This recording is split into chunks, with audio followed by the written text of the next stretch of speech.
global citizens at the center of the 2030 Agenda for Sustainable Development. The Ahimsa Lecture Series is just one of our programs, which was established in 2016 as part of the MGIP's Distinguished Lecture Series, inviting speakers from among the world's leading intellectuals and policymakers to spark transformative ideas for a shared future. Marking the International Day of Nonviolence and the kickstart of the Mahatma Gandhi's 150th birth anniversary celebrations, today MGIP has also launched a very exciting global youth campaign titled the International Campaign on Kindness for SDGs. We launched the campaign today in India, Pakistan, South Africa, as well as Mexico. And I'll just show you some visuals, if we can see some visuals from the launch today. Not this one.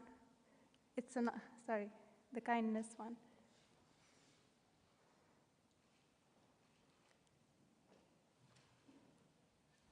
Just 1 minute, please.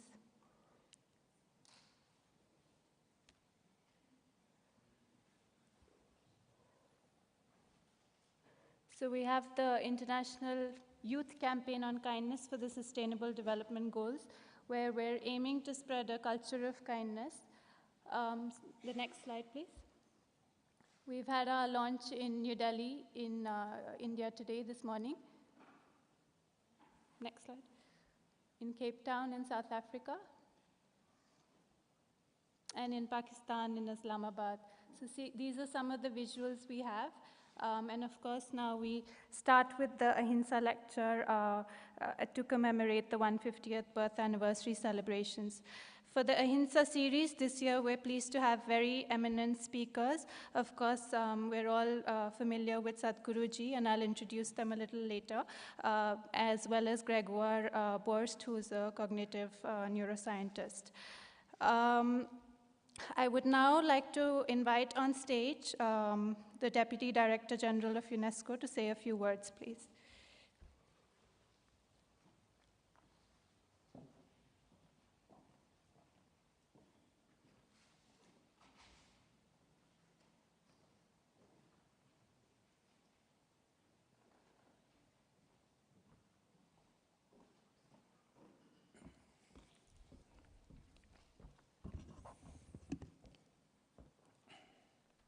Excellence, Vinay Moh. Excellency, Mr. Ambassador and Permanent Delegate of India to UNESCO, dear Sadhguru, Professor Borst, Excellencies, ladies and gentlemen, it is with great pleasure that I welcome you at the headquarters of UNESCO for the third Ahimsa conference. Today, we're celebrating the International Day of Nonviolence.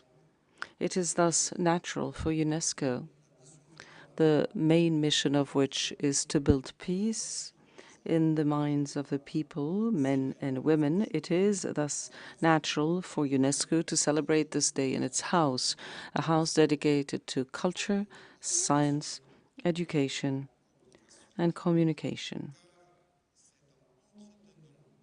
It is by maintaining knowledge, dialogue, the respect of diversity, and understanding of our common humanity that we are capable of facing violence and hatred.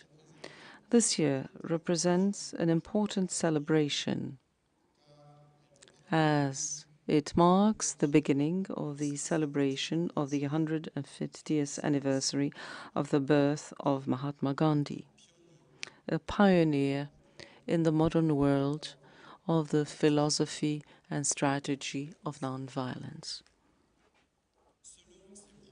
According to the Mahatma Gandhi, nonviolence is not a piece of cloth you wear or take off at whim. Its place is in the heart and must be part and parcel of our being. The concept of Ahimsa has deep roots in the religious, philosophical and religious traditions of India. It means that harming others is harming yourself. It remains a really relevant concept today. In our globalized world, in this interdependent world, facing fragmentation due to inequalities, we see an increase of the speech of hatred of others and intolerance of others. The distorted interpretations of culture, the ethical origin, the religion, the gender, and ideology lead to discrimination and violent extremism.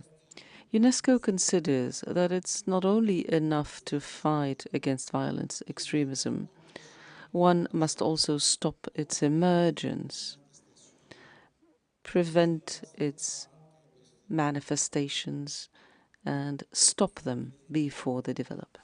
Our organization has been at the forefront of actions to prevent violent extremism through guidance tools and the training for educators, media literacy, youth empowerment, skill development, and the strengthening of the mechanisms to protect the cultural heritage under attack. By focusing on these areas of expertise, we are able to provide greater assistance to our member states to craft sharper strategies to prevent violent extremism and to support the UN Secretary General's dedicated plan of action on this front. The Mahatma Gandhi Institute of Education for Peace and Sustainable Development, UNESCO's research institute in Asia Pacific, is playing an innovative role here. For the past 6 years, it has been leading work on education for peace, sustainable development, and global citizenship.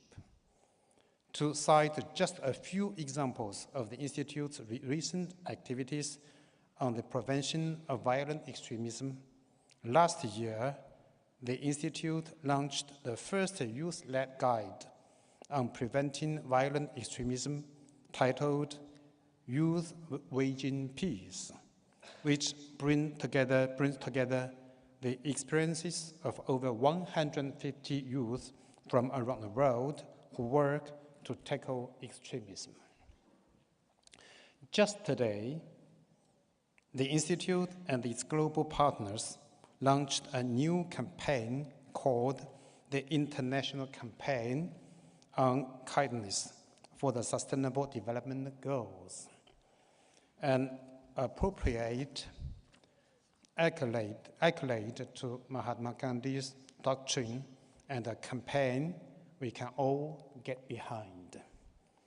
One particularly exciting project of the Institute is the development of a unique curricula on global citizenship entitled Libre, that focuses on building emotional intelligence in children by inculcating competencies of empathy, compassion, mindfulness, and critical inquiry.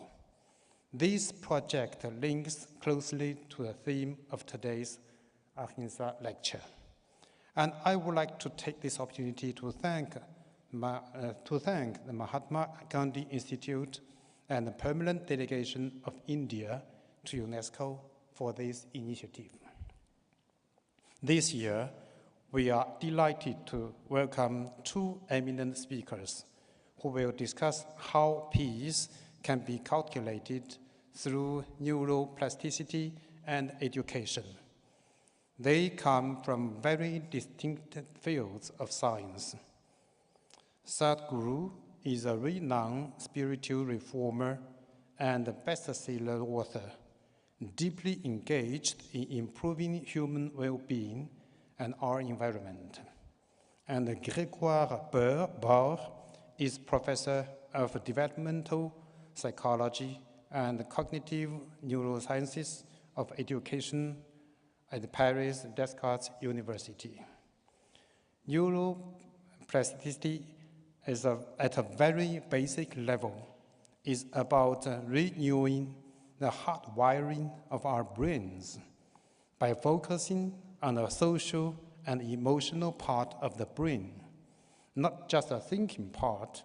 We can potentially increase empathy, inquiry, and compassion.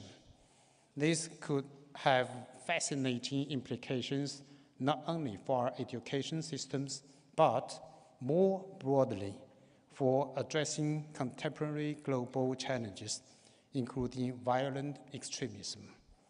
Together, our speakers will join on insights from spirituality and neurosciences. I am sure that you will join me in welcoming them. Thank you. Thank you.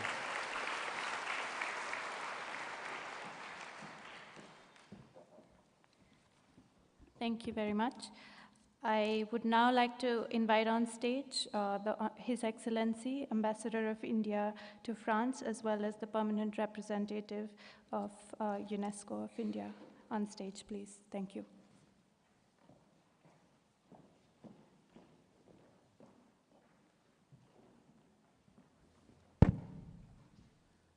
Thank you very much. Respected Sadhguru, Excellency Xingzhou, the DDG of UNESCO, Director of Mahatma Gandhi Institute of Education and Sustainable Development, friends, ladies and gentlemen.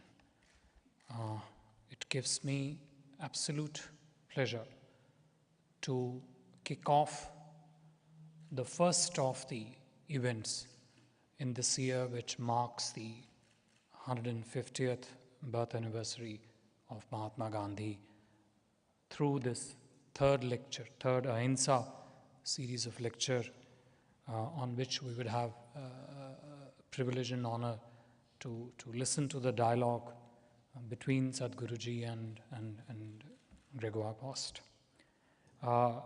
I'm extremely grateful to UNESCO, to the Director General of UNESCO, and to the DDG, because of whose support and constant encouragement, the work of Category 1 Institute, which is Mahatma Gandhi Institute, has today reached a stage where it is a well-known, well-recognized international institute.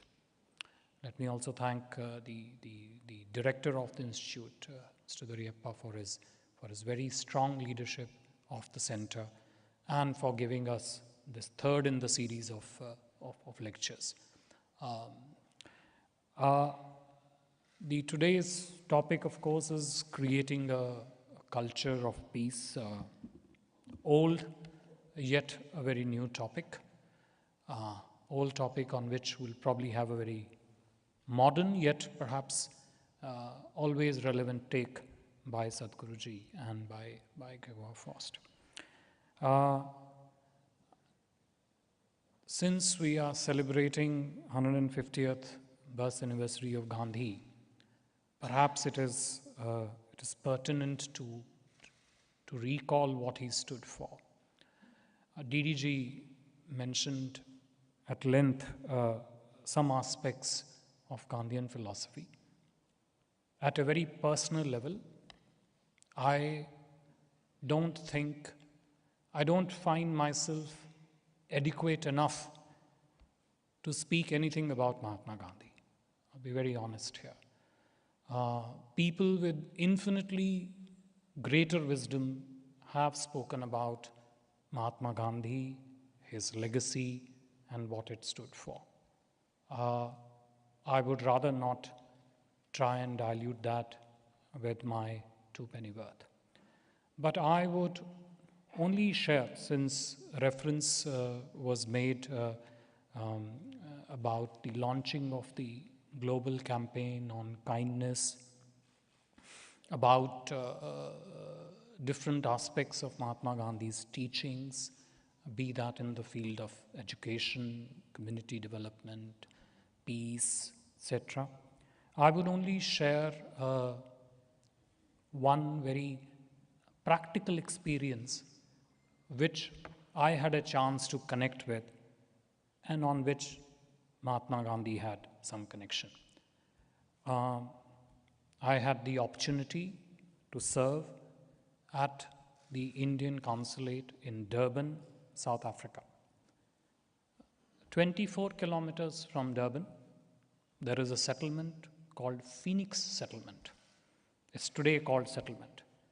In 1904, when it was set up, it was called Phoenix Ashram. There were 2 ashrams set up by Mahatma Gandhi in South Africa. One was the Tolstoy farm up north in Johannesburg, which is now called Gauteng, and the second was in Phoenix, in the province of KwaZulu-Natal in South Africa. If you wanted to see the act of kindness, if you wanted to see the act of community development, if you wanted to see a genuine effort made for peace at a time in a place which was absolutely conflict-ridden, Phoenix Settlement is the prime example of it. It's a settlement in which, to the best of my knowledge, Mahatma Gandhi started his first experiment of community development. Perhaps the initial steps of Mohandas Karamchand Gandhi becoming Mahatma Gandhi, some steps in the journey went through that Phoenix Settlement. I must have made countless number of trips from Durban to Phoenix in 3 years of my stay here.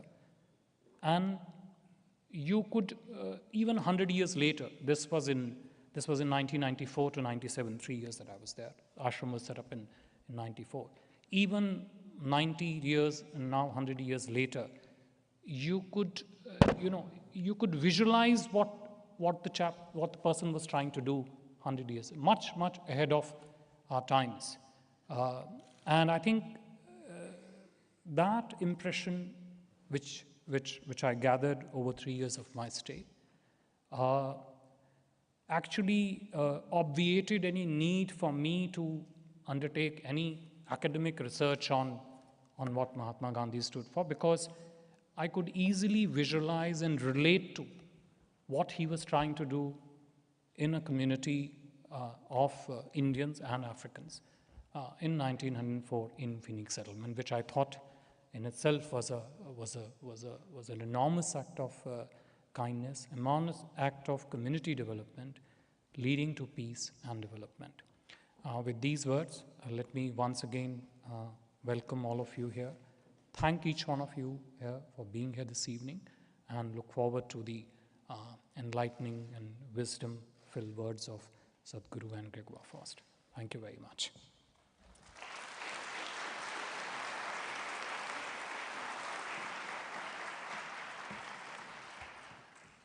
Thank you, His Excellency.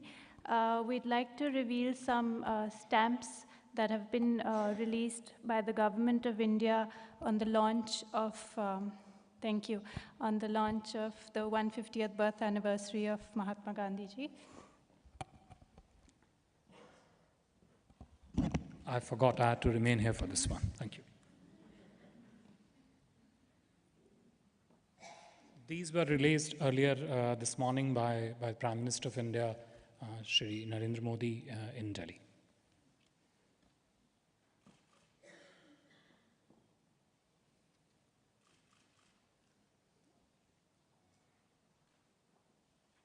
There's also a small video that we'd like to play on the occasion. Again, This is the song of Mahatma Gandhi, which he used to love, Vaishnava Janato Tere Kahiye, sung by a very well-known, noted French artist.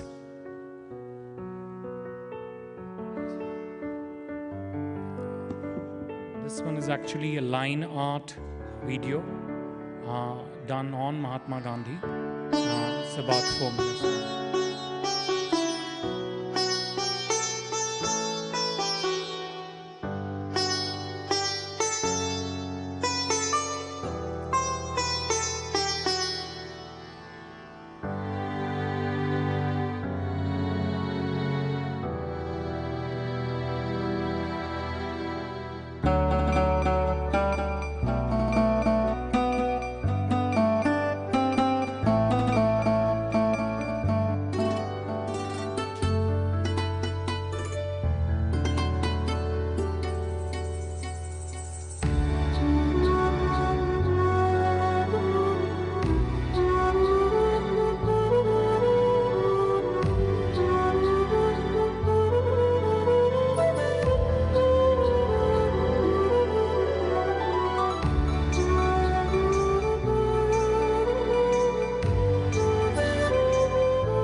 vajana to tene kahiye je pid paraye jane Vaishnava jana to tene kahiye je pid paraye jane para dukhe upakar kare to ye para dukhe upakar kare to ye mana abhimana ne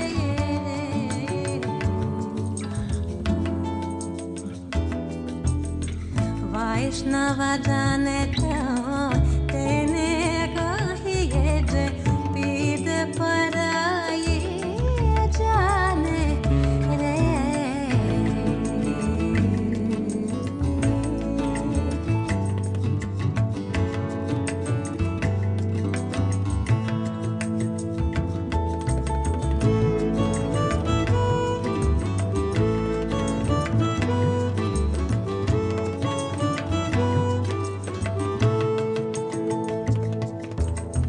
Sakala lokama sahone vande ninda na kare keni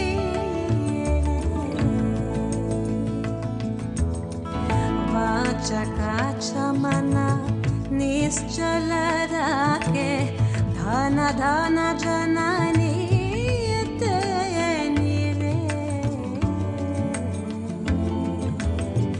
Vaishnava jana to tene kahiye je pid paraye jane re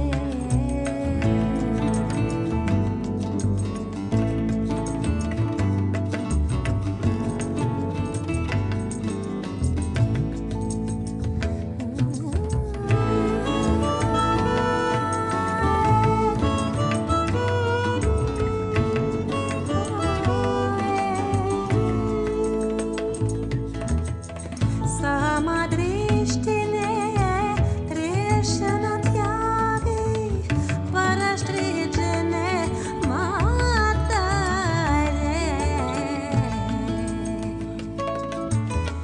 Jiva thaki asatya na bole Paradhana na vajale hatare Vaishnava jana to tene kahiye je pid paraye jane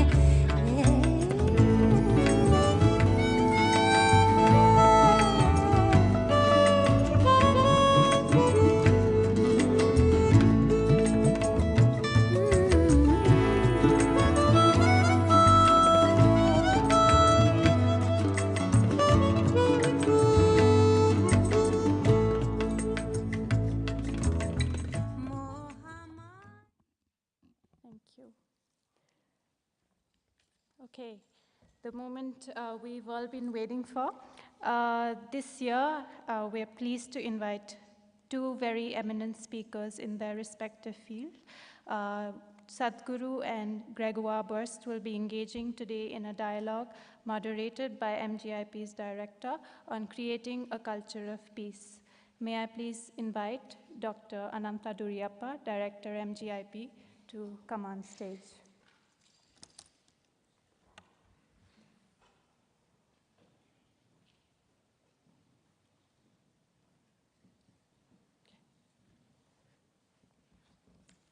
Thank you.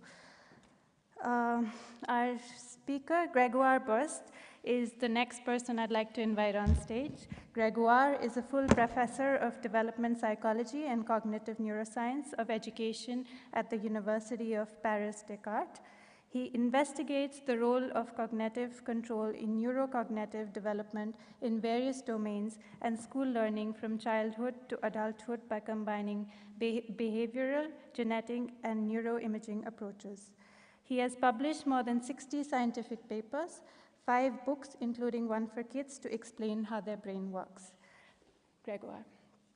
And lastly, but most importantly, Sadhguruji, we'd like to invite you on stage. Sadhguruji is a yogi, mystic, visionary, and best-selling author, and has been conferred the Padma Vibhushan by the Government of India in 2017, the highest civilian award of the year accorded for exceptional and distinguished service. Probing and passionate, insightful, logical, and unfailingly witty, Sadhguruji's talks have earned him the reputation of a speaker and opinion maker of renown.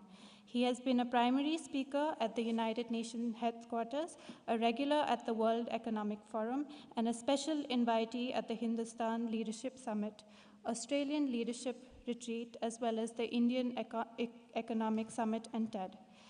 Sadhguruji has also been invited to speak at leading educational institutions, including Oxford, Stanford, Harvard, Yale, Wharton, MIT, amongst others. So with further ado, I'd like to invite Dr. Dudiyappa to now commence the dialogue. Thanks, Akriti. So I guess this is what everybody's been waiting for, start of the dialogue. What I thought I would do is give a couple of minutes for Sadhguru. He wanted to say something about, like I fondly call him Bapu, Mahatma Gandhi. He was an inspiration that I actually forced the third child to be born on October 2nd. And she's celebrating her birthday somewhere in Canada today as well. So I would like to pass this to Sadhguru to say a few words, and then I will kind of introduce the way we're going to structure this discussion today.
Birth anniversary year. We remember him in many different ways, but the most important thing is that his efforts, his mission of finding peaceful ways to resolve most contentious issues on the planet, this mission, this effort needs to continue because the culture of peace that he dreamed of is not yet a reality. While we have moved away from the two world wars of 20th century, but still there is no culture of peace as such. most nations are still speaking the language of deterrence. So, it's my privilege today to be here at UNESCO, who has played a significant role in using its influence to bring a culture of peace through education, because without transforming both the content and the mode of delivery of education on this planet, there cannot be a culture of peace. Just absence of violence for short periods of time is not necessarily a culture of peace. It's wonderful that we are here today. It's my privilege, and I thank you very much for having me here today. Thank you very much, Sadhguru, with those opening statements. First of all, thank you for accepting our invitation. We have a very busy schedule. Gregoire, thank you very much as well. I know you've been flying around the world and you've just landed very recently, but I hope the jet lag doesn't make you say silly things, and I'm sure you don't.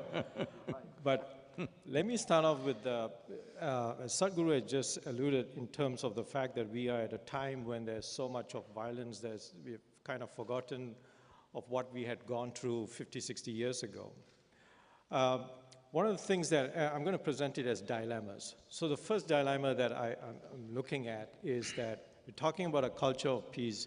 UNESCO was established in its preambles in the sort of saying that war starts in the minds of men, and that's where peace has to be found. Looking at the self, I want to refer to a WHO 2012 report, and it had some very sobering results.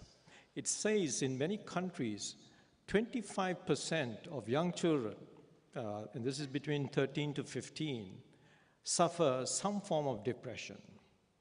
Suicide rates are on the increase, and as the Assistant Director General had talked about, in the sense, the Deputy Director General, pardon me, had talked about the rise in violent extremism.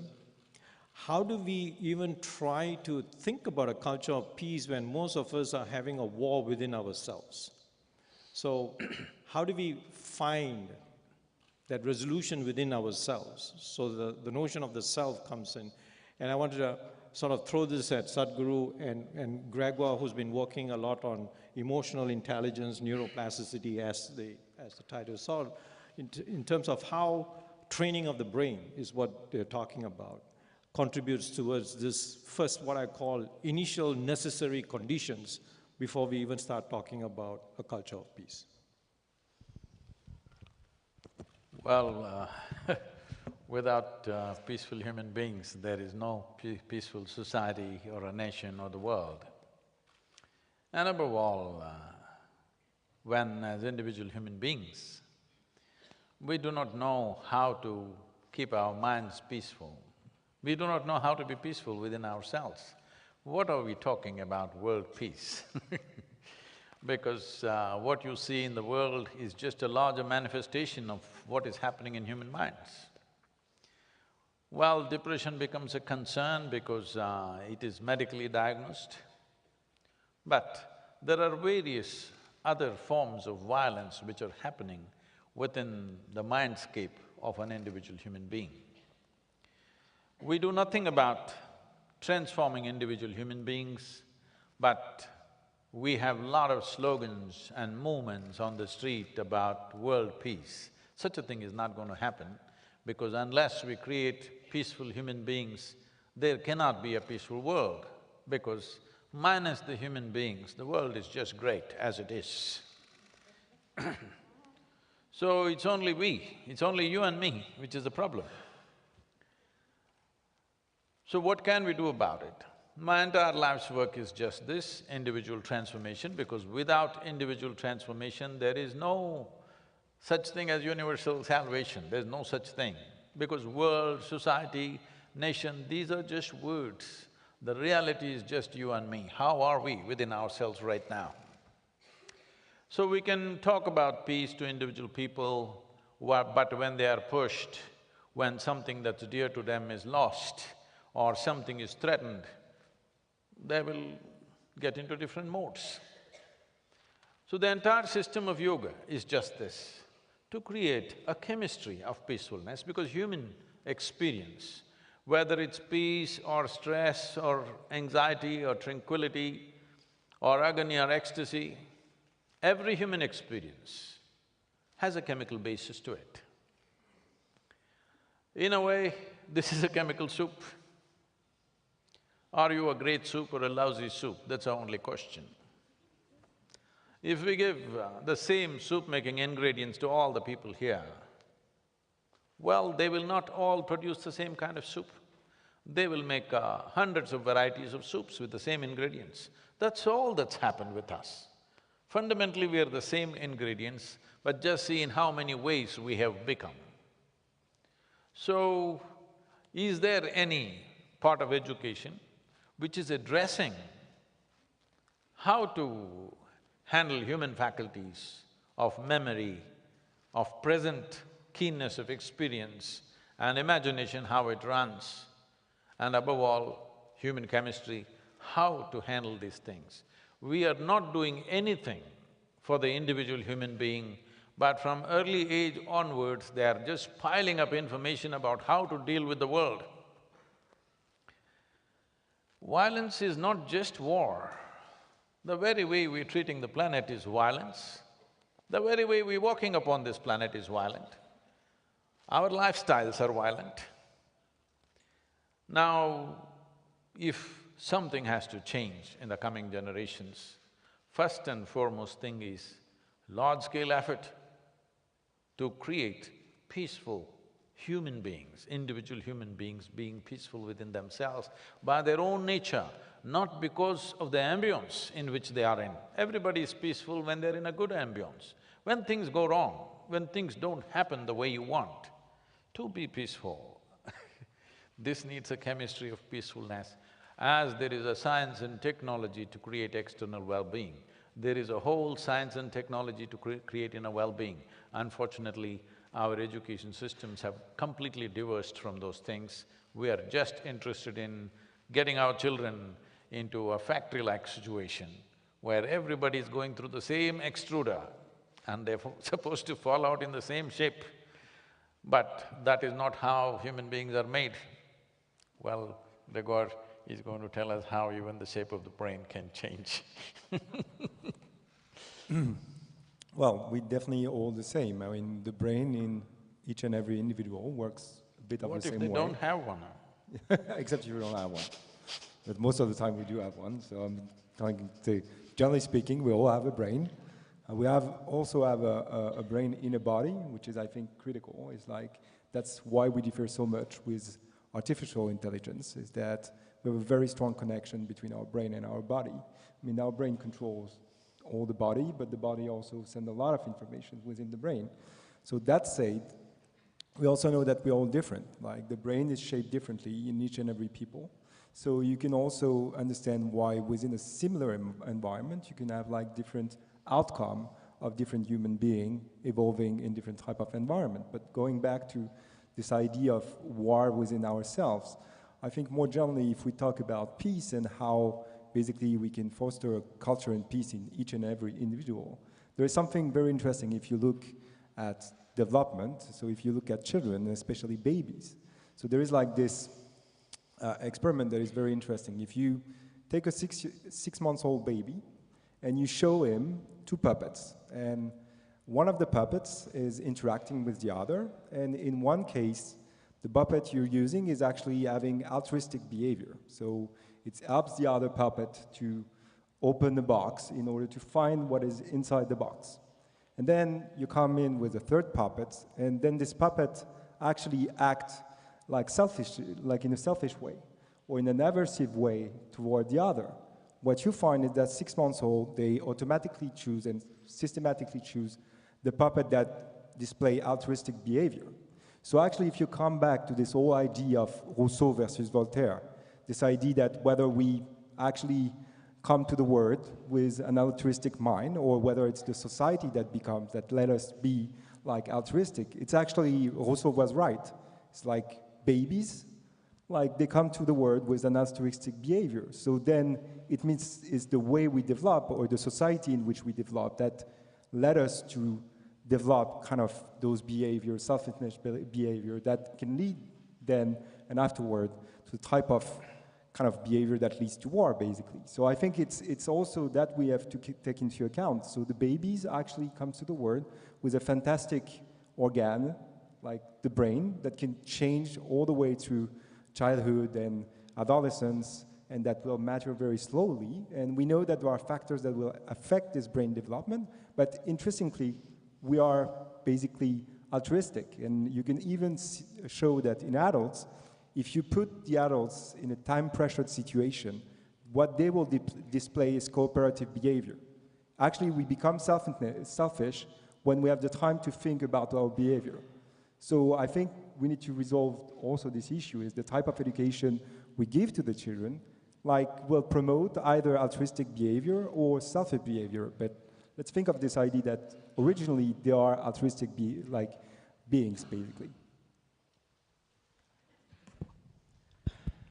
So I think you've given us hope. You're sort of saying that when babies come, they have this altruistic, let's say the neuron, the empathy neuron that that neuroscientist V.C. Ramachandran had talked about. He calls it the Gandhi neurons. Now, but at the same time, and so I'm asking the question, is it the system? But then on the other hand, we are the system. But we see that humans can be extremely kind, and that goes according to that altruistic. But at the other end of the spectrum, we can be extremely cruel. To a point, it sometimes boggles the mind in the level of cruelty that we can exhibit. Is there a gene or is there a neuron somewhere lurking in that brain that, if triggered, creates that level of cruelty? Or is it an external factor of the system, which is a collective of all of us, which at some point we can't control, and so then we become part of that? So these are the questions. Is there a neuron which also at the end of the spectrum which also is able to exhibit cruelty, or is it part of the system? Well, if it's just about the neural level, there is no neurons of cruelty that we can put that aside. That's clear. The brain is like 86 billion neurons, 1 million of billion of connection between neurons. It's way more complicated than the internet. So we just have preliminary knowledge about the brain. So don't put too much, it's not a magic bullet. It's not because you know the brain that you will know what to do in the world to resolve basically war or peace in the world. But I'm just saying that it's within the same brain that you can express cruelty and actually altruism. So it's different networks, but we are in the two. And sometimes we express our bad behavior, sometimes we express good behaviors. But that's within the same brain. So then you need to have those kind of controls, and you need to teach those controls, because actually we know that what is the most predictive of becoming an adult that is actually happy and that actually succeed through life is whatever the indicator you use for that. I mean, then we can discuss about that. Is actually your self-control, is how you can control yourself. So not in a bad way. It's not being inhibited about anything, but it's generally speaking your ability to control your bad behaviors or your bad habits or the habits you will create it through your interaction with the environment. Let's keep in mind that, okay, the brain is a biological tissue, but it's fundamentally a tissue that evolves in a social environment, and it will be affected by the social environment in which you grow in, not necessarily the educational system, but also the whole environment you have around you that will change your brain and change the brain for the good or for the worse. See, when we talk about the indications in the brain or neuronal activity, we're still talking about a certain consequence. It is not the cause. When we say the cause, in the yogic way of looking at human intelligence, we see 16 parts to human intelligence. The front end of it is the intellect. Right now, our entire idea of intelligence, unfortunately, has become purely intellectual. Intellect means, well, if I ask you, whether you want a sharp intellect or a dull one, everybody without exception will choose a sharp intelligence or intellect. Essentially, intellect is a cutting instrument, it's like a knife. The sharper it is, the better it is. Knife is good for a dissection, not good for variety of other activities. Suppose you use a knife to stitch, obviously you will leave everything in tatters. Well, this is the human effort towards peace in the world. We're using our intellect to stitch everything together, you leave things in tatters. And who holds the knife determines what the knife does. On a daily basis, does a knife save more lives or take more lives? If you see, it is saving many more lives than it takes on a daily basis. But knife by itself is not a danger, it is just that what kind of hand holds it. So this dimension of intelligence, we call it as ahankara, which is actually identity. So there is a whole effort in the Indian way of doing things about establishing a universal identity. Before a child starts his education process, because education is seen as an empowerment, before you empower a human being, first thing is to have a cosmic identity. Aham Brahmasmi, it's called. You must have a cosmic identity, otherwise you should not be empowered with education. Now we have a national identity, we have a racial identity, we have ethnic identity, we have religious identities, caste, creed goes further down, boils down to family and then to individual human being. Now all the evil on the planet, all the violence on the planet, all the crime on the planet is essentially a consequence of limited identifications. I'm concerned about myself, not about you, because my identity is this one. Or maybe I'm concerned about two people, not about the third person, because my identity is with this one. So in terms of community, in terms of nation, race, religion, we're identified.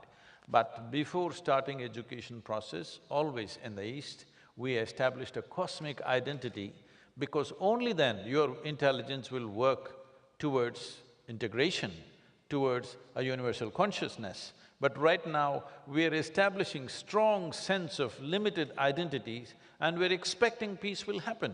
It cannot happen in the very nature of things, because that is how our intelligence will function, because essentially, our intellect will protect the identity that we have taken, whether it's of gender, race, religion, nationality, inevitably our intellect will work only towards protecting our identity.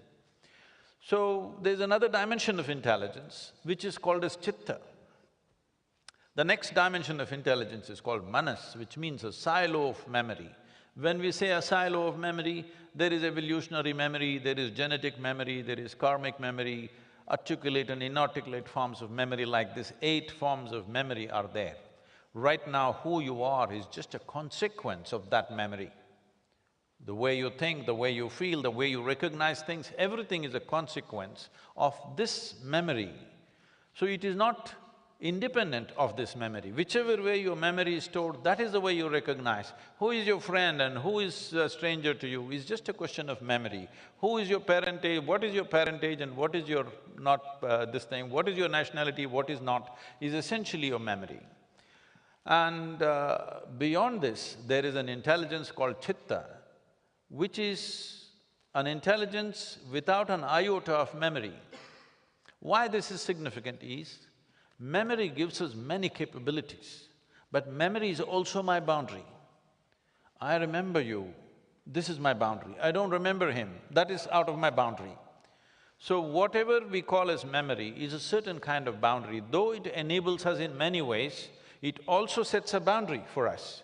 So there is a dimension of intelligence where there is no memory. If once you dip into this dimension of intelligence, then because there is no memory in this intelligence, there is an experience of universality, there is an experience of oneness within yourself. Because of this, your ability to erase all borders, the boundaries of your individuality are erased. Only if this happens to large segments of people, or at least people in people who are in positions of power and responsibility on this planet, you will definitely create a culture of peace. As long as I am identified as my nationality, you as yours, it's just a question of time. When a dispute comes, we will fight.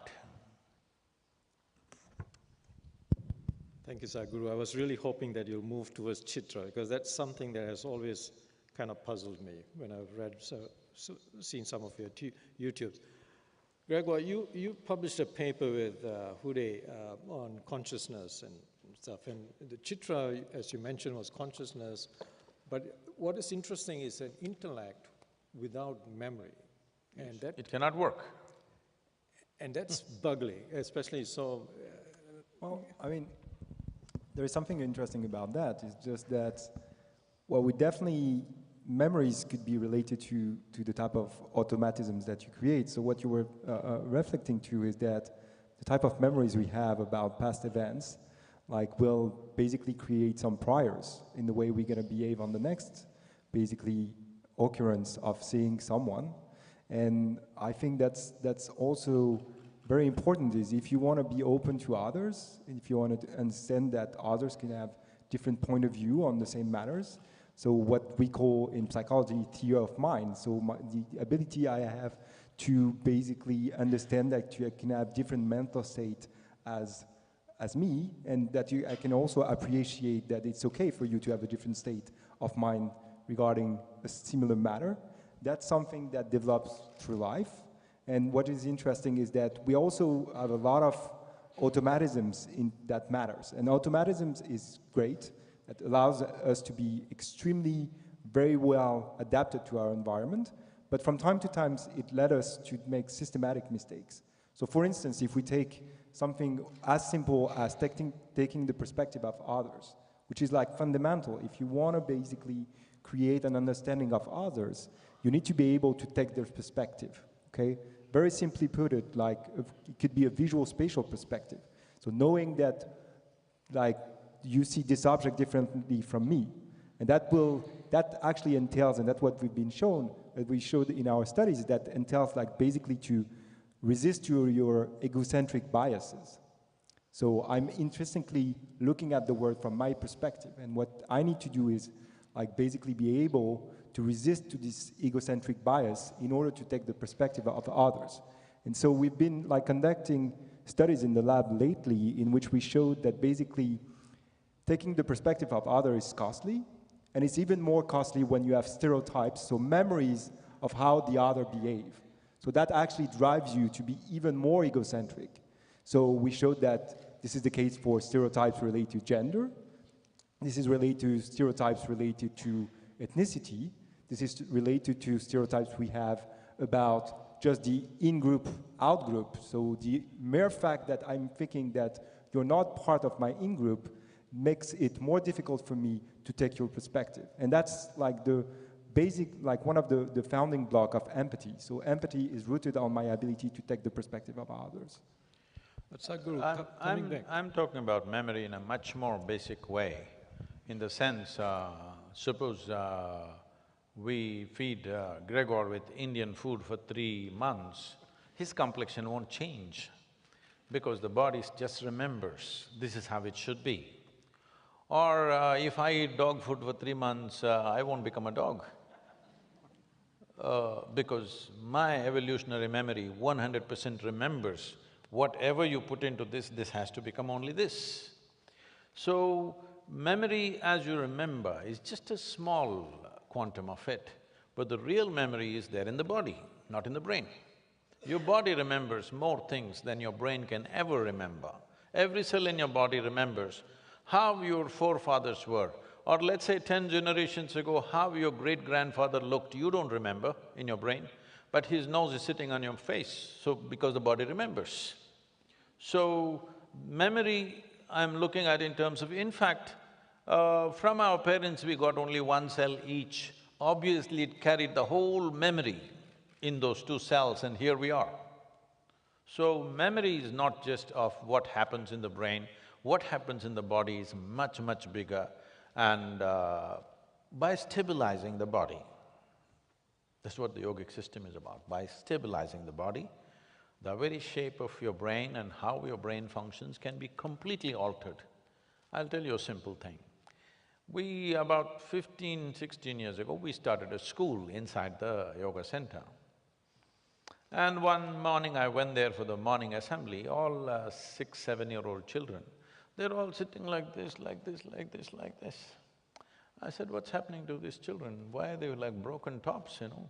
Why are they all unsteady like this? I just started the 7 notes of the music, 12 minutes a day. You won't believe, after 3 months I went there, everybody's sitting like this, unmoving. Today, I can show you children who will sit like this, unmoving, for anywhere between 5 to 6 hours effortlessly. They won't move. And this will stabilize the neuronal activity in the brain in a fantastic way. Our whole effort is to create intensity without intent. People are always trying to change the brain, even there was a quote from Mahatma Gandhi, the way you think is the way you become. With intent, you can change the brain, or the shape of the brain, or how it functions, definitely. But we are talking about a dimension, you create intensity without any intent. Life happens exuberantly, but no intention. This creates a completely different dimension. This will create an ambience for individual genius to unfold.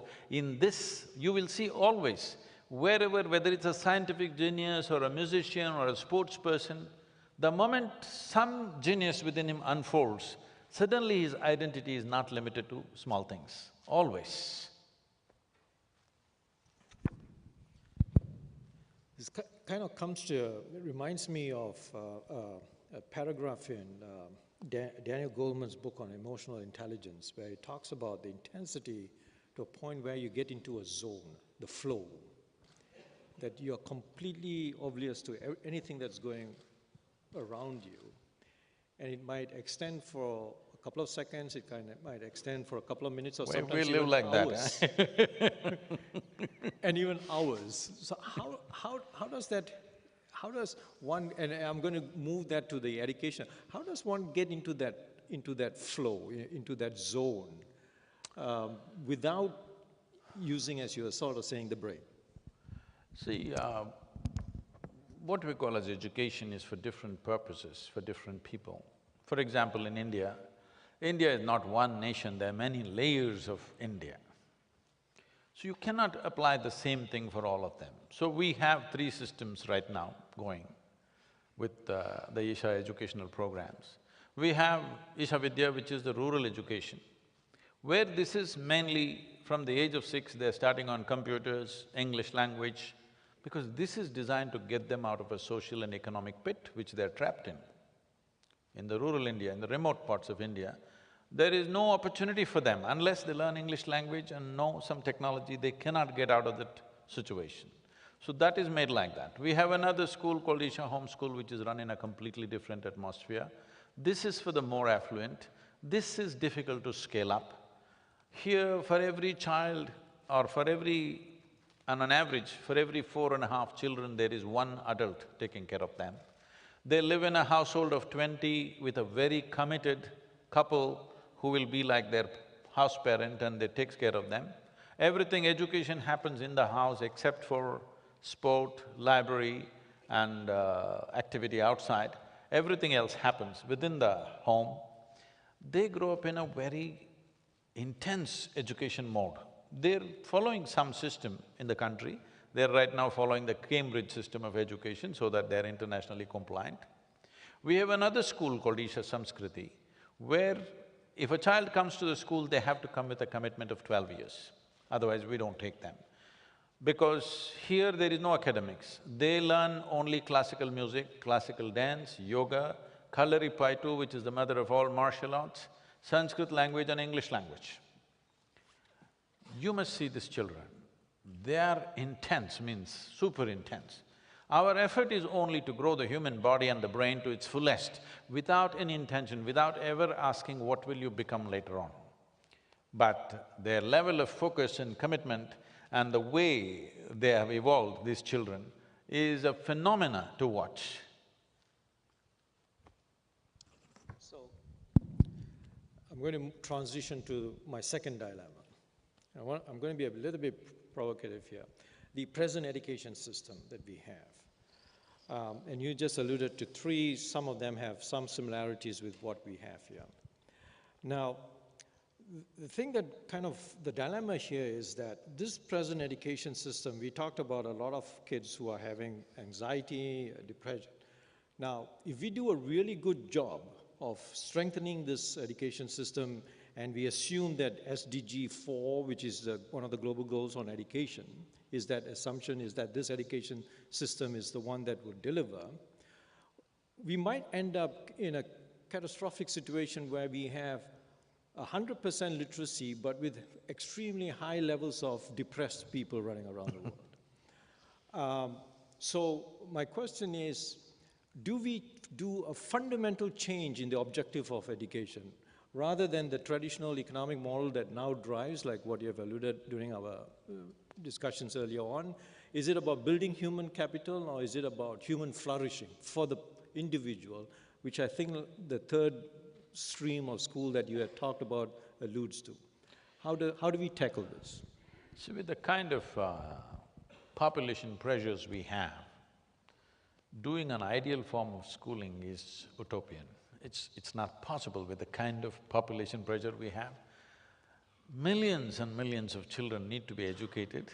Doing an ideal system in countries like India will be out of question.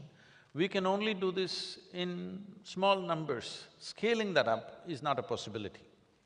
First of all, if we have to change this, we have to change our economic module. What is significant in our life, this has to change. That's not going to change right away that's going to be too dreamy. See, when economics is the only value in a society, money is the only value, let me put it more bluntly. If you say, there is a big man in this city, it doesn't mean he has a big brain or a big heart. No, he just has a big pocket. That's what it means today in the world. So when money is the only value, competition is inevitable. Where there is competition of very intense kind, as the competition gets more and more aggressive, well, many will fall on the wayside, depressed, broken, in many damaged human beings we will create. And unfortunately, as you mentioned, that number is increasing to a point. See, in 2016, 18,600 children below 18 years of age committed suicide in India. Over 7,000 of them were below 15 years of age. 12, 13, 14-year-olds, if they have to take their own life, I think we're doing something fundamentally wrong in our societies. There's simply no question about it. Well, if we talk about education at large, I think we're missing completely the point. I agree with you when you say that, well, if you ask a children, education is, and you let them fill in the rest, usually you say boring, which is not what you want for an educational system. Education should be about basically strengthening social-emotional learning, for once. Well, let's put it bluntly, where we know, even if we look at it from an economics point of view, right? Let's be taking the wrong side of the stick. Like, you know that 85% of the job now won't be there 30 years from now. If you continue to train the children the way we train them, you're gonna make them adapted to jobs that won't exist 30 years from now. So what you need to foster are abilities that are not fostered within the classroom. Being flexible, being attentive, being able to concentrate yourself, on your body. And I agree with you. I mean, it's of course problematic from a neuroscientific point of view because I talk about the brain, but the brain is within a body. We know that we have neurons within the gut, that the neurons within the gut, if you change, for instance, there's like data showing that if you change the neurons within the gut from someone who has a psychopathology, you take the gut of the neurons, the microbiota of the neurons from one people that has no psychopathology, you put it in the people who has psychopathology, the people who got the psychopathology goes better. So of course there is this direct relationship between the body and the brain. So I think this is what we need to foster within the educational system. Like, it should be fun. It should be, like, you need, like, basically the babies, they love to learn. And at some point, they go in school and they don't like to learn. So we do the thing wrong. So we need to change, basically, the educational system. It should be fun for the children, because if you know that if it's fun, you learn more, basically. So I think, like, what we teach is not the thing we should be teaching. Well, let's put it bluntly, too. I mean, knowledge, it's accessible everywhere. Get this like laptop or whatever connected on the internet. The internet will always have more knowledge than you have at every given time. So I'm not saying that you shouldn't have knowledge, but that might not be the critical skills for the children 30 years from now. And we're always talking about what will be the word of our children, what will be the word we leave to our children. I think a good question will be also, what will be the children will leave for the word 30 years from now. And I think that changed the perspective and what we want to do in the schools. So I think that's the critical point, that if you want to change the things for the children. See, as Gregoire, as he said, this whole exercise of heaping yourself up with information will be meaningless, because a small gadget that you can carry in your pocket will say more things than your professors can speak ever. This happened to me when I was just 13 years of age, and I was largely allergic to school. So one day somebody showed me a flatbed calculator. For the first time I'm seeing a calculator, National Panasonic calculator. 100 rupees, very expensive those days. So they showed me, tuk. It came out, what do you want? Any multiplication, division. Immediately said, why the hell am I going to the math class? Because here it is, I can add, multiply, subtract, sin theta, cos theta, why the hell am I wasting my life sitting in the mathematics class? Here is everything. Well, at last that day is coming when children need not go to school. Schooling as we know it in the next 10 to 15 years' time could become absolutely meaningless, because everything will be available knowledge-wise. The schools or the mystic traditions in India always focused on enhancing and enlarging human faculty rather than enhancing knowledge. That your ability to perceive has to be enhanced. Recently, because I've been running this Youth and Truth campaign, meeting all university students for the last 1 month, they've been asking me, Sadhguru, you're answering every question we ask, how is this? You have an answer for everything? I said, I don't have an answer for anything. I don't have an answer in my head for anything, but I just have clarity.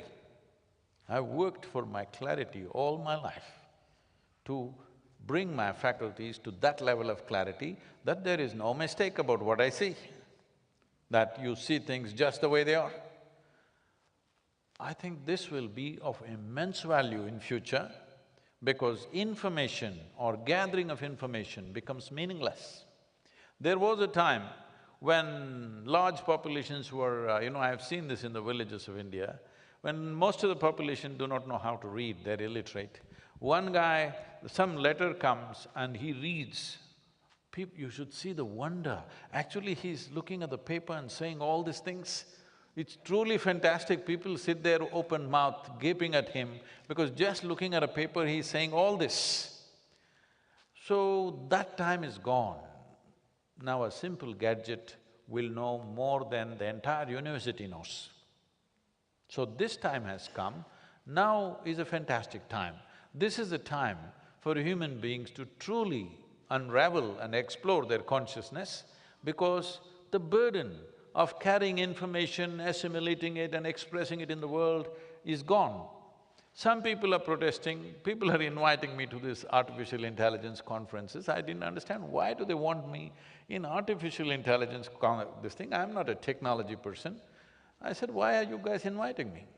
They said, Sadhguru, we don't know what to do, our jobs will be gone. I said, that means it's a holiday. Unless you know how to enjoy your vacation, you're going to be in big trouble. Unless you know how to be productive in a relaxed way. unless you know how to be productive in your vacation time, because your life will be a vacation. This is the same problem the workers' unions of this world had in early 20th century and mid-20th century. When mechanization came, when assembly lines came, everybody protested, our jobs are going to go. Now intellectuals are protesting, our jobs are going to go. They are going to go, there is no stopping. And isn't it great, you will not have a job to do and you can pursue your life. Instead of trying to make a living, you can make a life out of this. That's most wonderful time. So on that philosophical note, and I was just going to say when you were It's saying… very practical. And practical. So we got a philosophical which is practical, which is always oxymoron, but here we have it. What I'm really, in a sense, when you said the Ishafa, the way that you mentioned one of the streams of education, but it was difficult to scale up. And in fact, you just provided a solution in a sense that AI will take away a lot of the mundane jobs that we're doing, that we can actually now concentrate on our children and provide the kind of nourishment that they will require as they grow up. A human child is not like other creatures. When they're born, instinctively they know what to do, what not to do, and how to survive. Because all they have to learn in their life is how to procure food, how to reproduce, and how to gracefully die one day. That's all they need to learn, every other creature. And all this is instinctively built into them. The learning part of their life is very small. It's not that there's no learning, but the learning part is actually very small, and even that, without anybody's guidance, they're capable of learning that. But a human child is not made like that, simply because the range of development that happens in a human being is so vast, and it can be much bigger than what it is right now if only these concerns of survival are taken away from the human being. How to earn my living? Where to get my food? If this concern is taken away, believe me, human genius will unfold in a way that you have not imagined possible. So, as you said, definitely all these people who lose their jobs, they can focus on the children, and above all, see, you don't have to know physics to be a physics teacher. It is on a platform where everything, the best physics teacher is teaching physics. All you need is a loving human being who is inspiring for the children to be with. This is something I've always noticed. If you ask children why they took to a certain subject, most of them will say, because I liked the teacher in my third standard who taught me math, that's why I took to math. Somebody says in fifth standard, I like my English teacher, that's why. The teacher that they loved, naturally the subject also they loved. This is how a child is made. This is the nature of a human being, because unfortunately we have relegated emotion to a second place, but largely human beings are far more emotional than they're intellectual. Because we thought intellect is sense, emotion is senselessness, somebody interpreted it like this, we've lost it. But I'm asking you, the deepest and the most profound form of education, emotion that a human being can have is devotion. Tell me, people think devotion means it's about God, going to temple or somewhere. No. Tell me, has any individual reached a state of excellence in anything they're doing, whether it's music or art or politics or business or sport or even spirituality, without being devoted to what they're doing? Without being absolutely devoted to what you're doing right now, you never get to any big place, you do mediocre things. So, devotion or emotion has always been the forefront of human life, but unfortunately we've relegated that to a second place, thinking logical data process is more important. This is all we're doing with our intellect, and that will become meaningless. And I'm just looking forward, I hope it doesn't take too much time, when I'm still around it happens. Gregoire, some last… I generally agree. Like, it's important also to understand that there is no real dissociation between reasoning and emotion. Actually, the two are very, very strongly connected. So your brain works basically by the way you make ears.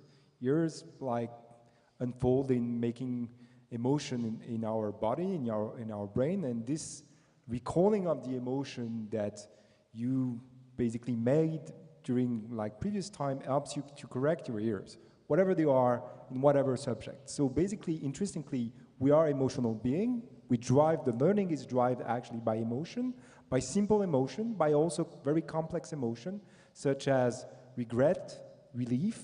Those are actually very strong emotion to basically learn. And so there is no opposition basically between the two. I also agree that basically the classroom in the 21st century will not about like providing the knowledge, but will be probably to tailor the knowledge or tailor the abilities of each child depending on his learning curve. And that's what we need to achieve. We won't be able to achieve it with like classes with 35 children.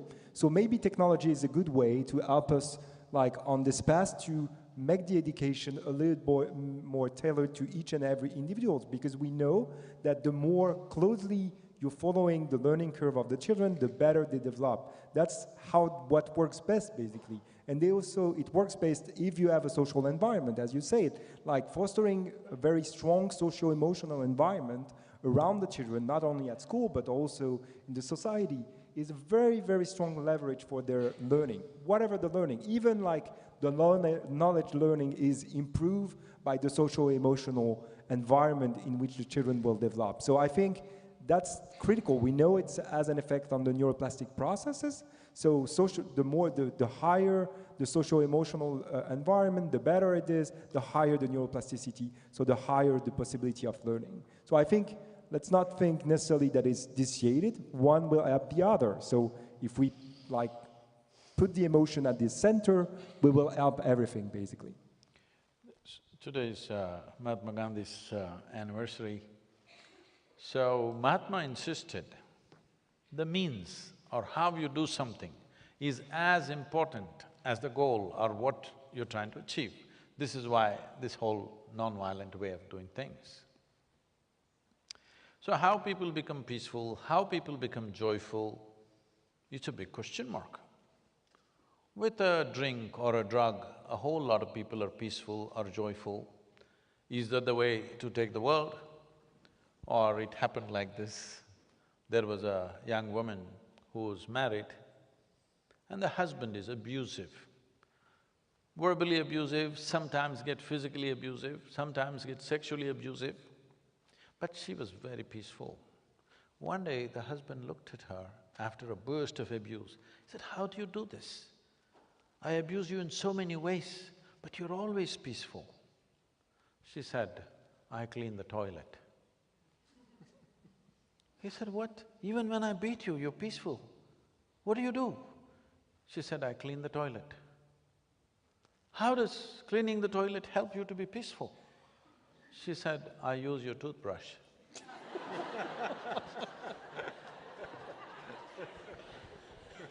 Well, there are different ways, but doing it the right way is very important.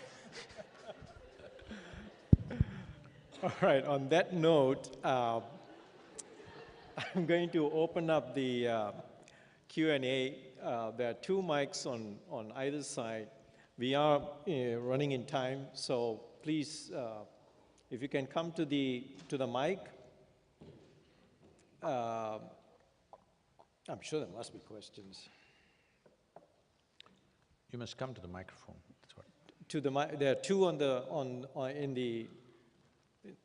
No, microphones will not come to you, you must come to the microphone. All right. Please go ahead. No, normally they're used to. So, I'm going to be biased and the young man with the beard because we have this identity together. So I'll allow you to go ahead. You're trying to. Yeah, I'm fine. I'm not there yet. Okay, namaste. So we know that everything that occurs in this world is perfectly balanced, and there's this notion of yin and yang, and If you can come a little closer to the mic. closer, yeah, of course. So yeah, there's a perfect balance in this world. So we know there's like perfection, and there's not really something that we have to do. But when I look at the people around me or some members of the family, I can see a lot of suffering sometimes, and that brings me in a place of discomfort.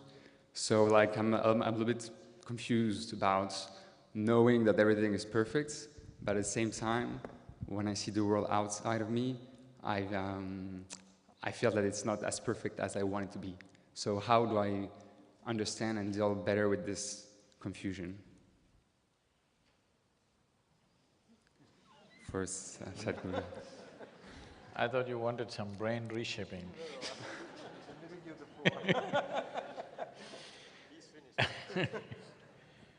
So, see, all human experience, don't give it all kinds of meanings. All human experience, joy or misery, peace or turmoil, agony or ecstasy, only happens from within you. Is that so? Hello? Yes. Is that so? You may think it's being stimulated from outside. No, people are doing what they know best. It's you who's going into these states. So essentially, what's coming from within you, at least what's come from within you, must happen the way you want it, isn't it? Yes. The world will never happen 100% your way, never ever, believe me. I've been around long enough. Even if you're just two people in the family, it won't happen 100% your way. 51% your way means you have a controlling stake. 100% your way, nobody will be with you. But what's happening within me must happen my way. If what's happening within me is not happening my way, if somebody can decide whether I'll be happy or unhappy, somebody will decide whether I'm peaceful or not. This is the worst form of slavery. We are giving it all kinds of names. Misery, any kind of misery essentially means your intelligence has turned against you, that's all it is. Your own thought, your own emotion, your own intelligence has turned against you. If your intelligence were working for you, would you keep yourself blissful or miserable? Please, what's your choice, I'm asking you? Hello? You must choose right now. If you could decide what happens in your thought and emotion, would you keep yourself blissful or miserable? Blissful for sure. What you want for your neighbor may be debatable. What you want for yourself is 100% clear, isn't it? So this is all it is. There are no complex reasons. You have not taken charge of your faculties. Your thought, we gave you a most complex computer, but you did not read the user's manual. That's all the problem is. This may look a little blunt and not so humane, but this is the way it is. If you learn how to keep your body, how to keep your thought and emotion, you staying blissful is a natural consequence, isn't it so? Hello? Yes. I'll work on that then, thank you. Namaskar, Sadhguru. Bonsoir, Gregoire. My question is on the third aspect of today's discussion, education. History is full of examples of individuals who have achieved success in their respective fields, and these individuals have really not had too much of formal education, or if they've had some formal education, they've dropped out of college early on and pursued their ambitions. So to this background, could you elaborate as to what should one pursue? A formal education? Should one strive for assimilation of knowledge, or a pursuit for wisdom? Considering that the jobs of today are not going to be there tomorrow, and the knowledge economy that we're talking about doesn't seem to exist in the future. See, I hear such things in conferences always, but I never hear parents talking to their children like this. Formal education is no good, drop out of the school. You never you never hear any parent saying that. Only in conferences and academic places, people say these things, but to their own children, they never say that. They always say, pursue the education, pursue the education. Because there are many realities, all of which we cannot change right away. There is an economic reality, there is a social structure. This is the way we decide who is capable of what. How do you decide somebody who's not gone through any program that he is capable of this? He has to prove it himself. Will the society and the times in which he lives in, it's very important, the times in which we live in, will it allow that opportunity for that person, or will he be just crushed on the street? So, formal education is just that passport. It doesn't empower you to do anything, it's a passport, it puts you in a right place. Whether you will make it or not from there on is up to you, but it gave you an entry, it opened doors for you. But if you don't have formal education, then you must be that kind who doesn't knock on the doors, who break down doors and goes inside and anyway makes things happen because you are of a certain competence. But that is not the case with every child that is growing up. It is best that they go through formal education. But what is formal? What is formal education? The shape of that we must change. But if you make dramatic changes just like that, many things will collapse, many human beings will be crushed in that change.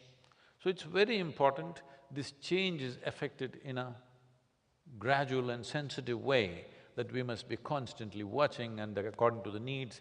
When the times allow us, we must change. If you change when the times are not ready, a lot of suffering will be unleashed because of that. So, it is not for… see, we should not take a stand, it's for or against. My father was joking with me, getting you to school was so difficult, now why are you starting these schools? I said, at least I have created one or two schools where children love to be there. You know, they love to be there. The other schools are a little more educational, academic, but these two schools which we have created, children want to be there. Children are crying when they have to go back home. They're coming 10, 15 days ahead of… before the vacation closes because they want to set up the school. So I said, they love the school, so it's fine. But you didn't send me to your school where I could love the school. So I escaped the school in every possible way. Now the important thing is, it might have worked for me. For me, sitting on a tree and observing many things worked wonderfully for me. But everybody in my class had gone up the tree and sat down there upon the tree, probably they would have devolved into becoming monkeys. No, I'm not trying to depreciate them, I'm saying it wouldn't have worked for everybody. So formal education is a common prescription which is cruel upon many children. That is why we've been pitching with Indian government to reduce the academics. Now, about a month ago, central government, the federal government announced that only 50% of the time at school, if children are there for 7 hours, only 3.5 hours will be academics. Rest of the time it'll be sport, art, music and variety of other skills, which is a very positive thing to say. They've announced the intent, but to provide the necessary equipment and training for the teachers to be able to handle that half the time without a pedagogy is not going to be easy. It's going to be many years of work to create that opportunity. Thank you. I think it's just the objective of the formal education that we need to change. It's not necessarily the formal education nor the universal education. I think it's what we do when we are at school with the children, like whether, of course, there is everything you said, but like something… let's take the French educational system. We start to talk about the brain to the children at age 13. What they train every day when they go at school is the body and the brain. They don't know nothing about the brain. The brain, if you talk about the brain to children, if you tell them that the brain will change due to learning, it actually promotes implicit representation of intelligence that is actually malleable, that you can change, basically, intelligent for whatever it is. And it's actually a very strong leverage for learning. We know that for a long, long time, and we don't put that in place in the educational system. So I think it's just a matter of like fixing new, basically, objectives to the educational system and putting a stronger focus on domain general, basically, processes that are emotional in part. Thank you. Hello, my name is Noor. I'm Syrian. I live in Paris since many years. So I have two questions related to the Syrian crisis, children of Syrian crisis who lived like many years, 7, 8, about 6, 7 years, in the direct violence come from war in my country. 10 million people who were displaced inside, outside the country. So this many of children have not the opportunity to go to school or to go to normal school, as you were mentioned. So my question is, what do you think, in your opinion, the suitable case, a suitable solution for their case, and related to their memory, how could we affect the memory or their memory to be not carrying all that violence in their mind of their life? Thank you. This question is for… This question is addressed to whom? Okay. Anyone who would like to answer? Okay. Well, the unfortunate situations like this, whether it's Syria or many other nations which have seen this in the last century, unfortunately, it keeps repeating itself. And in these situations, the most vulnerable are the children, always. Well, about erasing their memory, it's not necessary to erase their memory. It's very important when terrible things happen to us, we must remember, but we should not become resentful. If we don't remember, we keep repeating the same things. When World War II ended, well, all these organizations and setups came up because the millions of people who died in this part of the world at that time, everybody was determined never again a war should happen.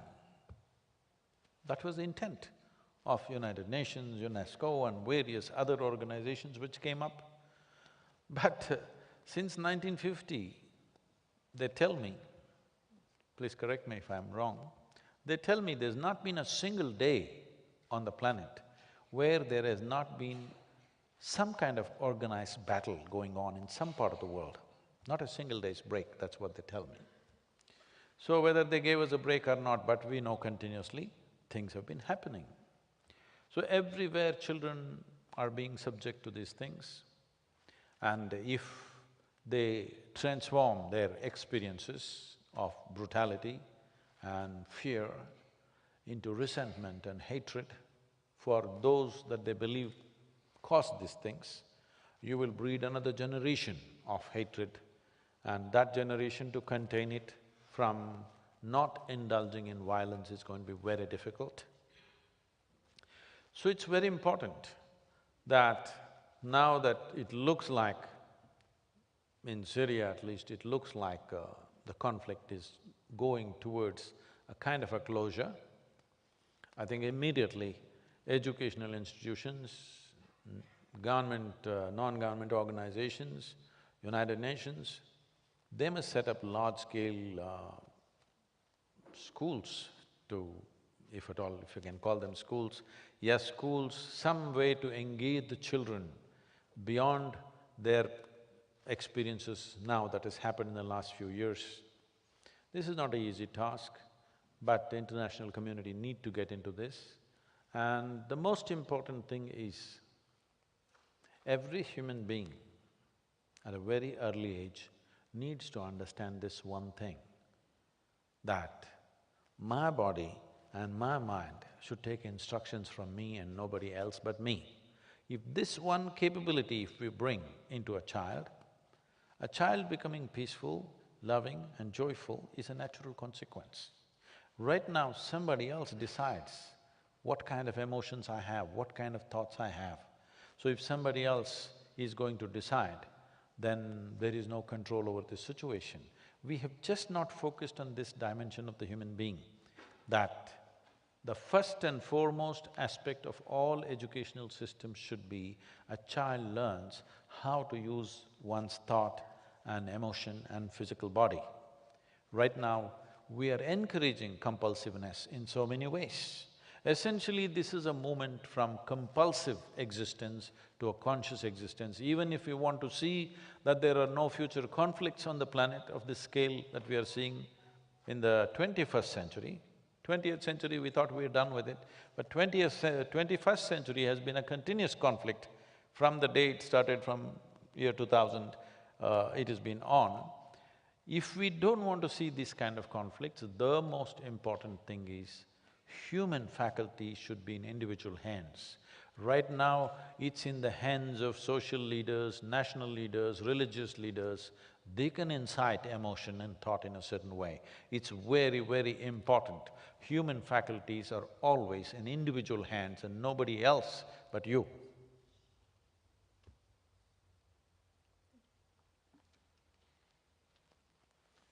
Namaskaram, Sadhguru. So in fact, it's been 1 year that I am living here, and before coming here, I was in India. You should do that. And when I was in fact working in a company, and I had a colleague of mine, so we were close friends, and he used to always keep reminding me of my habits. Like when we used to have lunch, he used to always say to me that I don't know how to eat. The way I used to sit, he used to keep bothering me about it. The way I used to stand, the way I used to think about the situations I was in. He used to always tell me I did not have clarity. And at some point in time, he spoke to me about you. And I was quite ignorant about a lot of things, and I was going on with my own world in my mind. So there was this one day, we were together in office, and I was just like, wow, so what did you do yesterday? So he said that he was at a funeral. And I said, okay, and if I may ask you whose funeral you had been to? So he said it was his mother's funeral. And I was shocked to know the way he managed to deal with that situation. And I think he has done some of your programs, and he really follows you a lot. So he spoke to me about a few things that he learned from you. He spoke to me about Runanubandha and some, I really did not understand much. You can come to the question. Yeah, so the thing is that you have been into the service of mankind, so has Mahatma Gandhi, and so is the friend I just spoke to you about. So in a way you have been transforming lives, and is it that one finds one's true self in the service of others? Oh, I'm not in any kind of service. I'm just working for a very selfish reason, because I want to live in a joyful and wonderful world, so I'm just working for that. I'm just working for what I want. And this is all every human being needs to do, that why are you stingy on your selfishness? Why don't you be universally selfish? What do you think is best for life? Why don't you wish that it happens to everybody? Let me tell you, because you have brought this question up. This is about 36 years ago. I was sitting on a rock, on a small hill, doing absolutely nothing, and suddenly every cell in my body burst out into an ecstatic state, uncontrollable. What I thought was 10–15 minutes for about 4.5 hours, tears of ecstasy flowing. Then I realized you don't have to do anything. If I don't mess with myself, if I simply sit here, I will burst into ecstasy. Then I tried with 1 or 2 people, I tried to make them sit, and it happened to them also. Then I made a plan. At that time, the world's population was 5.6 billion people. I made a plan, in 2.5 years' time, I'm going to make the whole world ecstatic. Because you don't have to do anything. If you simply learn to simply sit here without messing with yourself, you will become ecstatic. But see, 36 years, hello? See? Well, we've managed to touch maybe 400–500 million people, but that's not my idea of the world. So I'm prepared for a life of failure. I know I will die without fulfilling my dream, but I'll die blissfully because how I am within myself is not determined by the success or failure of what I do. This is all that needs to happen to humanity, that you're expecting outside the whole world to work out the way you want it before you are peaceful and happy. It's never going to happen that way. The easiest thing to do is to make this human being, individual human being, peaceful and joyful. Then we work in the world. Depending on times, depending on how far people allow us, to that extent. See, I want you to know, many great beings have come on this planet. You mentioned Mahatma. Well, there have been Buddhas, there have been Jesuses, there have been Krishnas and Ramas and so many sages and many fantastic human beings. But when they came, if they spoke, hardly 25 people would hear because they didn't have a microphone. But today I can sit here and talk to the entire world. Never before this was possible. So this ability to communicate is for the first time in the history of humanity. So this is the time to change human consciousness. This is the time to change the very shape of what a human being is and what human society is, because never before we could communicate like this. This is the very first time. But if we don't do it now, this time will pass and then it's very difficult. As a generation of people, we are the most empowered generation ever. It's my dream that we also become the most fantastic generation ever. The possibility is in our hands. But between a possibility and reality, there is a distance. Do we have the courage and commitment to walk the distance? That's all we're trying to do. You must walk, you're a young man. You must make sure that no matter what happens to your life, what life throws at you, you cannot decide. What you make out of it is 100% yours. Yes? What you make out of it is 100% yours. If this one thing you take charge, you have created a peaceful, joyful human being. This is the beginning of a peaceful and joyful world. Thank you very much. Thank you.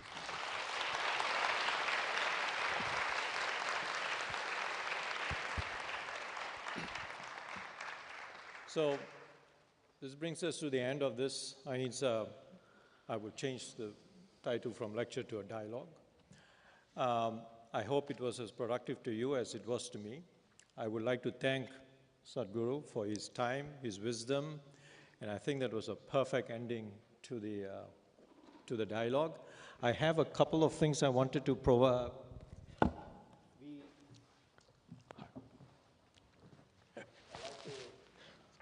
Don't change the shape of my brain.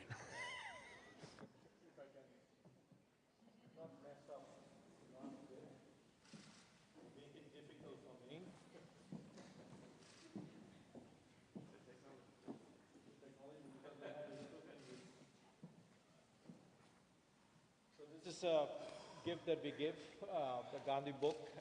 I found it extremely illuminating to read. Sadhguru? Thank you. Thank you very much.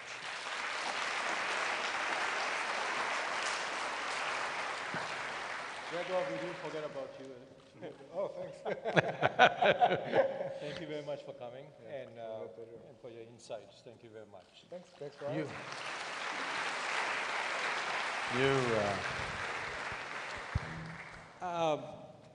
I usually mess up at this time, but this time But you tried the glasses.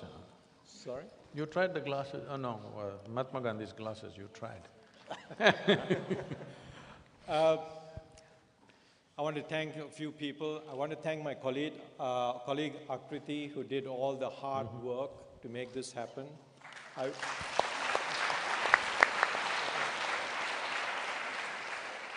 I want to thank Sadhguru's group, the Isha Foundation. They did a fantastic job bringing in a lot of you, and we couldn't have done it without them. And thank you for that on behalf.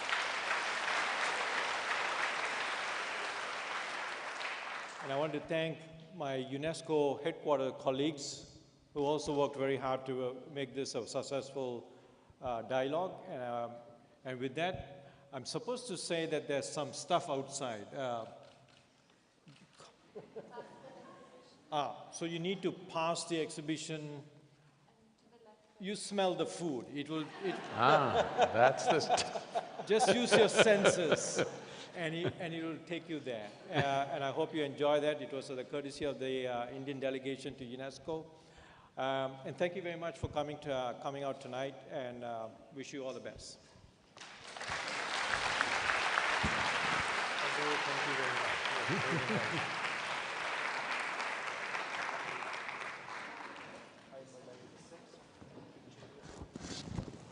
He wants a picture.